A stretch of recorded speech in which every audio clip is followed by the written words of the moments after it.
Hello, I'm John Mamias, Executive Producer at CD Projekt Red, and welcome back to our continued development diary series on The Witcher 2, Assassins of Kings, and now the Enhanced Edition. Today we're going to delve into some of the new features we've created for the Enhanced Edition. To allay some of the story complexity, we've created some new cinematic sequences and spread them throughout the game. Our partner, Platige Image, will first talk about the new intro that we've created, and after that our cinematics and art producer will talk about more of the cinematic sequences in the game. Just after finishing The Witcher 1, CD Projekt came to us with the idea of the intro for The Witcher 2, and it was quite a long time ago. It was like 3 years ago, and Witcher 2 wasn't even there. It was just an idea. The intro fills in an important piece of the backstory. Those who've played The Witcher 2 might remember that King Demavend's death at the hand of an assassin is something of a known fact at or near the beginning of the game. The intro shows exactly how that happened, and it shows it in spectacular fashion. From the very, very early stages, we knew what will happen in the intro. We also quite early knew where it will happen, because the idea of the action happening on the boat was very early in the process, and it came directly from CD Projekt.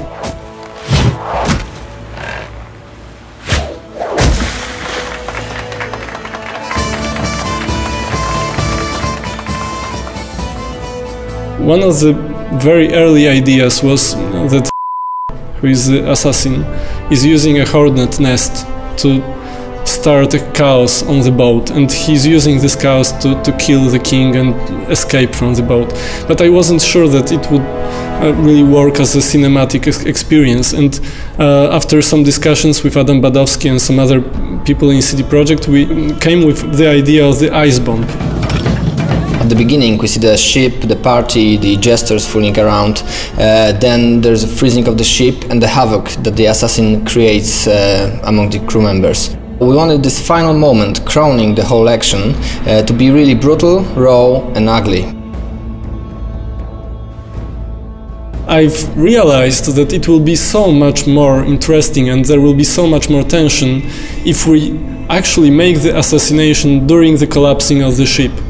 And this idea was very late in the process. It was after all these stages of acceptation, and it already changed everything, but we loved it so much in Platige, and the people in CD Projekt also loved the idea, that we decided like a week before the start of the production to change this detail, which actually changed everything.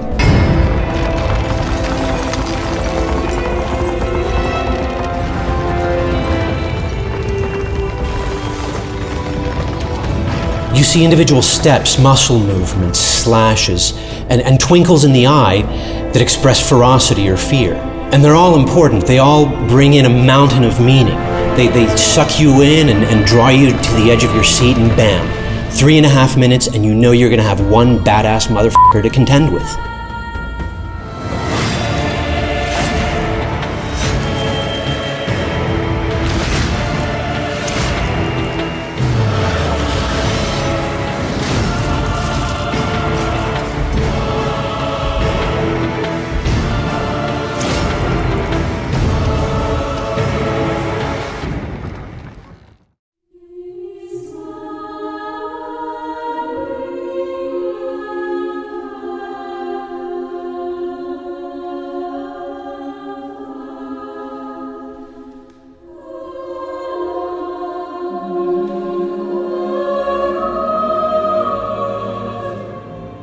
Besides the CG intro, we prepared a lot of new other video sequences. One of them are the loading movies.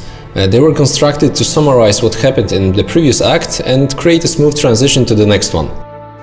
Grabbing Geralt, I embarked on a voyage upriver, deeper into the Pontar Valley. We also added 11 new cutscenes, all placed in the various places of the game. I can tell that 3 of them are showing what's going on in Lochmuin when Geralt is busy with the dragon. And the rest of them are connected with the new content of the game. Another type of video sequences that we prepared for the Enhanced Edition are the final boards. These are the short movies that are combined at the end of the game into one big movie that summarizes what happened in the game. Depending on the player choices, you can end up with 12 versions of those movies. Especially for this part of the game, we composed new music and recorded it with a live choir. The Witcher had traveled far and wide in search of the Kingslayers. Along the way, he had met both the righteous and scoundrels, Bernard Laredo amongst the latter. Additionally, we've prepared a completely new outro for the game. It was fully rendered on our own technology, Red Engine. And right from the start we decided it was going to take place in a whole new location, so yeah, we created a whole new location for it, which includes like new trees, new bushes, everything, just to have it geologically different. We also wanted to create this perfect view, and I think we achieved it is with this bridge that goes across a river. There's a forest on each side of the river. There's a mountain far off in the distance. It looks absolutely stunning, and I hope you guys will like it. So we've only just scratched the surface of the new content we're adding to Witcher 2 Assassins of Kings Enhanced Edition. Stay tuned for the next Dev Diary, where we talk about the new gameplay mechanics, as well as the new quests and the new characters.